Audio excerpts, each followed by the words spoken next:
అత్యంత కృపగలిగిన యేసు క్రీస్తు నామములో వాక్యాన్ని వింటున్న బిడ్డలందరినీ కూడా దేవుడు సమృద్ధిగా దీవించి ఆశీర్వదించును గాక. ఆమేన్. ప్రియ దేవుని పిల్లరా, దేవాతి దేవుడు మనందరి మీద ఎంతో నమ్మకాన్ని కలిగి ఉన్నాడు. ఆయన మన కొరకు భూలోకానికి వచ్చి నిన్ను నన్ను రక్షించి తన రెక్కల నీడలో మనల్ని భద్రపరుస్తూ ఒక నమ్మకమైన వారిగా జీవిస్తారని ఆయన ఆశపడుతున్నారు. ఈ రోజుల్లో చాలామంది దగ్గర నమ్మకం ఎక్కువైపోయింది, నమ్మక ద్రోహం ఎక్కువైపోయింది. తన తల్లిదండ్రులను నమ్మిస్తూనే అనేక మంది తల్లిదండ్రులకు నమ్మక ద్రోహం చేస్తున్నారు.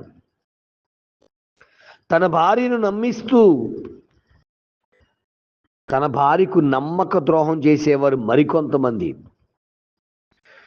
భర్తను మోసగిస్తూ పైకి నమ్మిస్తూ తన భర్తకు నమ్మక ద్రోహం చేసేవారు మరికొంతమంది. పరిశుద్ధ గ్రంథంలో కొన్ని ఉదాహరణలు మనం చూస్తే, సంసోను గారి మీద ఎంతో ప్రేమ ఉన్నట్టుగా నమ్మిస్తూ దలీలా అమ్మగారు, మీరు న్యాయాధిపతుల గ్రంథం 16వ అధ్యాయం 19వ వచనం మనం చూసినప్పుడు తన మీద ఎంతో ప్రేమ ఉన్నట్టు, ఎంతో నమ్మకంగా ఉన్నట్టు నటిస్తూ దలీలా సంసోను గారికి నమ్మక ద్రోహం చేసిందండి.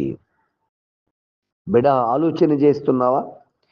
ఇలాగ పైకి ప్రేమ చూపిస్తూ నమ్మిస్తూ నమ్మక ద్రోహం చేస్తే మార్పు చెందుదాం. దయచేసి బిడ్డ ఆలోచన చేద్దాం. 2వ సమూయేలు 11వ అధ్యాయం 15వ వచనంలో దావీదు గారు ఊరియా గారి మీద ఎంతో ప్రేమ ఉన్నట్టు, తన కుటుంబ క్షేమము గురించి ఎంతో విచారిస్తున్నట్టు, నమ్మకమైన వాడిగా కనిపిస్తున్నట్టుగా ఉంటూ ఊరియాకు నమ్మక ద్రోహం చేసిన వ్యక్తి ఎవరంటే దావీదు గారే.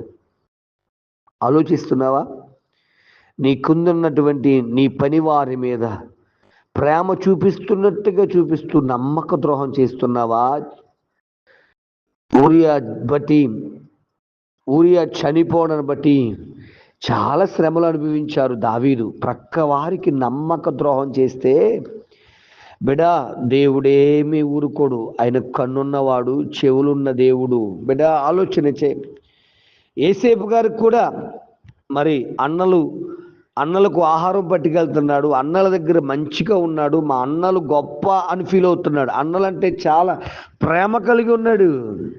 అన్నలు కూడా ఆ విధంగానే నమ్మించారు యేసేపుని. కానీ యేసేపుని నమ్మించి నమ్మక ద్రోహం చేసి అమ్మేసుకున్నారు. బిడ్డ, మరొక మాట కూడా తెలియచేస్తున్నాను. ఇస్కరియోతు యోధా గారు యేసు అంటే ఎంతో ప్రేమ ఉన్నవాళ్ళగా, బేదలంటే ఎంతో ప్రేమ ఉన్నవారులాగా చివరగా జాయిన్ అయిన తన శిష్యరేఖలో ఉన్నతమైన స్థితి పొందుకుని యేసు ప్రభునికే నమ్మక ద్రోహం చేసి యేసయ్యను అమ్మేసుకున్నట్టుగా చూస్తున్నాం. వాక్యం వింటున్న బిడ్డ, ఆలోచిస్తున్నావా? ఈరోజు నువ్వు ఎవరికి నమ్మక ద్రోహం చేస్తున్నావో? నీ గురువు గారికి నమ్మక ద్రోహం చేస్తున్నావా? నమ్మించి మోసగిస్తున్నావా? నీ కింద పనిచేసే వారిని నమ్మించి మోసగిస్తూ ఉన్నావా?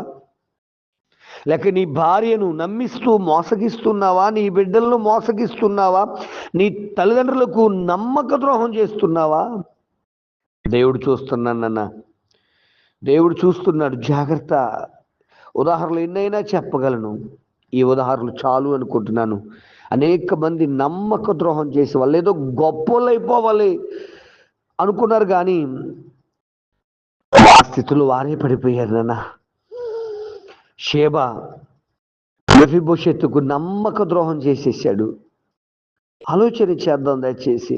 వాడు ఇబ్బంది పడ్డాడండి, అలా ఇబ్బంది పడ్డారు. జాగ్రత్త. ఎవరినైనా నమ్మక ద్రోహం చేస్తూ ఉంటే ఈరోజు ఈ వాక్యాన్ని వింటున్నప్పుడే సరి చేయబడి, ప్రభువా, నేను పలానా సమయంలో పలానా వ్యక్తిని నమ్మించి మోసగించానయ్యా, ఇదిగో మా మమ్మీ డాడీని నేను నమ్మించి మోసగించానయ్యా, లేకపోతే నా భార్యను మోసగించి నమ్మించి మోసగించానయ్యా, ఈరోజు ఒప్పుకుంటున్నాను. లేక నా భర్తను నమ్మించి మోసగించానయ్యా, ఒప్పుకుంటున్నాను. ఇగో మనం చెప్పుకున్న విషయాలు. దెలీలా సంసోను మోసగిస్తే ఏం బాగుపడలేదు. దావీదు గారు ఊరియాను నమ్మించి నమ్మక ద్రోహం చేసి దావీదు ఏం బాగుపడలేదు. ఏసేపు అన్నలు ఏసేపు నమ్మించి మోసగించి ఏసేపు అన్నలు ఏమీ బాగుపడలేదు. బిడ్డ, నువ్వు బాగుపడాలంటే నమ్మకాన్ని కలిగి ఉండడం వల్లే. యేసయ్యను మోసగించి ఇస్కరియోతు యూదా కూడా ఏమీ బాగుపడలేదు. బిడ్డ, నీ గురువుకు, నీ భర్తకు, నీ భార్యకు, నీ బిడ్డలకు, నీ సోదరులకు, నీ పనివారికి, నీ యజమానులకు ఏ విధమైనటువంటి నమ్మక ద్రోహం చేయవద్దని, అది దేవుని చిత్తము కాదని, అది దేవునికి ఇష్టము కాదని తెలియజేస్తాం. ఒకవేళ ఇంకా అలా నమ్మిస్తూ మోసగిస్తూ ఉంటే ఈరోజు వాక్యం ద్వారా సరిచేయబడి మార్పు చెంది దేవుని కొరకు నిలబడుటకు దేవుడు కృపను అనుగ్రహించును గాక. ఆమేన్. పరమ తండ్రి, నీకు స్తోత్రాలయ్యా.